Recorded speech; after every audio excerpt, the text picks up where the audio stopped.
bañ duree jàmm 8h19 mooy doog a jot ñu jàll ci jóg job ndax yeewu ngeen yéen ñi am job bay job bi ñi ko amagul yàlla baax na bu ñu góorgóorloo rek ñun ñëpp mën nañoo liggéey ndax nag Sénégal ñun ñoo ko moom te bëgg nañu ku ci xëy rek ngay job yi alors tey ni bis bu ne tànnaat nañu ñaari CV kii yaa. Oui, Pape Cheikh. Donc, on démarre juste avec le CV de Diop Abdou Khadre, qui a eu de 2013 à 2014 une licence 3 en marketing, communication, publicité à l'Institut de Management. Et pour ses expériences professionnelles, en 2013, il a travaillé au niveau du cabinet CPCF, Centre de pratique, comptabilité et fiscalité, calcul des déclarations de TVA, traitement de textes, pièces de caisse, factures, achat de vente, liquidation TVA, rapprochement bancaire, bilan. En 2012, il a travaillé au niveau de la BCEAO de Kaolack, administration, comptabilité. Pour contacter Diop Abdou Khadre, ce sera par mail à diopabdoukhadre@gmail.com. Poursuivons avec le CV de Fatou Anne. Fatou Anne, de 2013 à 2014, a eu un master 2 donc c'est un master en cours en commerce et management des affaires internationales. Pour ses expériences professionnelles, du 29 au 30 décembre 2014, elle a effectué un séminaire de formation sur la gouvernance d'entreprise et le leadership transformationnel. Du 1er au 30 novembre 2012, elle a effectué un stage à la Sénélec au département de la comptabilité à l'unité fournisseur traitement facture.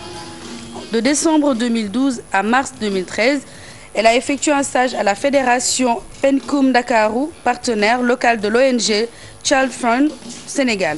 Du 2 au 30 septembre 2013, elle a effectué un stage à la Sénélec au département de la comptabilité à l'unité fournisseur traitement facture. Pour contacter donc Fatou Anne sera par mail à fatisalay@gmail.com. Toujours, Pape Cheikh, notre offre d'emploi de la semaine.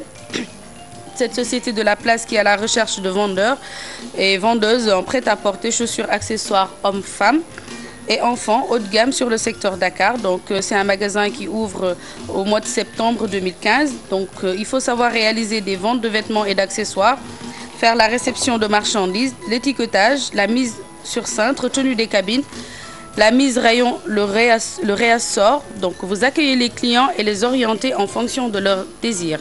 Pour les profils recherchés, il faut être réactif et dynamique. Vous savez vous adapter rapidement. Vous êtes polyvalent, souriant. Vous justifiez d'une expérience similaire d'au moins 6 mois. Et pour les connaissances demandées, luxe, mode, vêtements.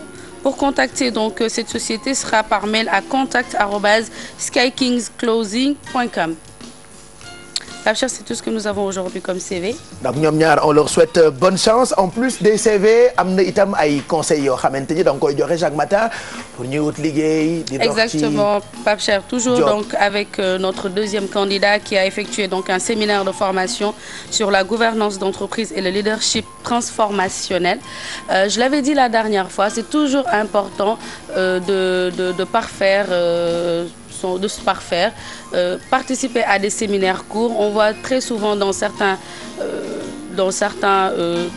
magazines où on met juste, en tout cas, 2 dernières pages des séminaires organisés par des formateurs certifiés, surtout certifiés.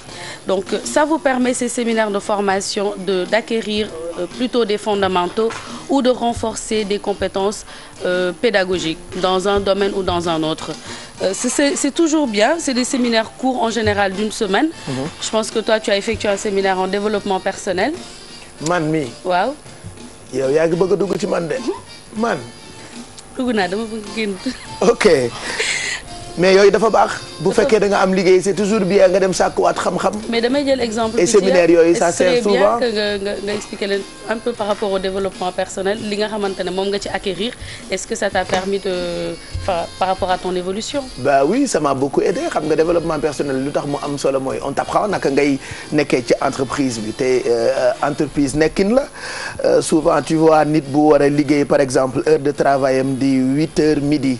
mais bu mooy njëkk a ñëw dina ñëw liggéey si par exemple 6h du matin balaa muy ñibbi 2h du matin xanaa xamoo yooyu liggéeykat bu ko tàmm kenn du la respecté en développement personnel on t'apprend dafa sa liggéey te nga dem sa yoon donc yëpp xeetu maladie la yoo xamante ni dafay dal liggéeykat et on s'en rend pas compte c'est pour ça que séminaire yooyu buñ ci dee expliquer naka ngay defee développement personnel ou naka ngay comporter woo ci entreprise bi doo mën a xam quoi et puis boo defee cours développement personnel par exemple ci ngay gën a maîtriser naka ngay amee ascension ci entreprise c'est comme école ni ngay defee CI ba CM2 wala ba terminale noonu nga war a évoluer ci entreprise. Exactement, Pape Cheikh. Aujourd'hui, mais surtout le côté quand on dit développement personnel, c'est déjà savoir se connaître soi-même. Sa comportement, xam sa bopp. Xam sa bopp, c'est important parce que nit boo xamul sa bopp peut-être foo nekk mën nañ la yëpp wala nga ñàkk xam sa valeur. Ça te permet nga xam ban genre nit nga. Xam yaay kan. Exactement, xam yaay kan et puis nga xam naka nga mën a évoluer en entreprise. Di nga am benn caractère boo xamante ne boo ko xamee ci yow di nga ko mën a changer wala nga mën a jéem a évoluer parfaire sa bopp ba nga xam ne foo dem xaj fa. parce que ku ci nekk rek am nga loo jikko boo am wala ku ci nekk jógul bokkul fi nga jógee. donc nga def yenn séminaire yu ndaw yooyu ça te permet nga mën a xam exactement si tu es une personne introvertie ou extravertie. Introvertie ou extravertie donc dina la gën a dimbali pour fi nga nekk bërëb bi nga nekk ak fu mu mënti doon nga mën a évoluer très facilement parce que di nga mën a gérer sa bopp gérer ñi nga nekkal. voilà donc séminaire yooyu c'est toujours bien même boo amul liggéey mën nga ko def ah. même boo amul liggéey. ok il faut juste nga laajte. il faut juste nga laajte par exemple xam nga développement personnel képp kuy nekk ci nit saa daal laay wax ngay liggéey nga ñàkk liggéey c'est une formation courte boo xam ne war nga ko mën a def. war nga ko mën a def après ça va avec des tests de personnalité. également. Et puis en dehors de ça même ñi nga xamante ne dans d'autres domaines mën nañ def par exemple man def naa benn séminaire court sur l'informatique. D'accord. pour ma mën a utiliser même si sama liggéey laajul loolu mais suba xaw ma ci lu may daj. en tout cas c'est important ci ku bëgg a parfaire cursus am ku bëgg a évoluer dans un secteur ou dans un autre. voilà yokk xam-xam la ñu ko tuddee bu nekkoon jóg job comme on dit tous les matins soxla gu teew ay nelaw faju ko na ngeen fexe sàlloo di am jom ci seen i bërëbu liggéeyukaay parce que liggéey day yokk sakk defe naa boo ci nekkee rek ba am ca jom di nga ci mën a am évolution bu am solo et c'est toujours bien ngeen laajte séminaire yooyu ki yaa wax léegi naka la ñu koy amalee.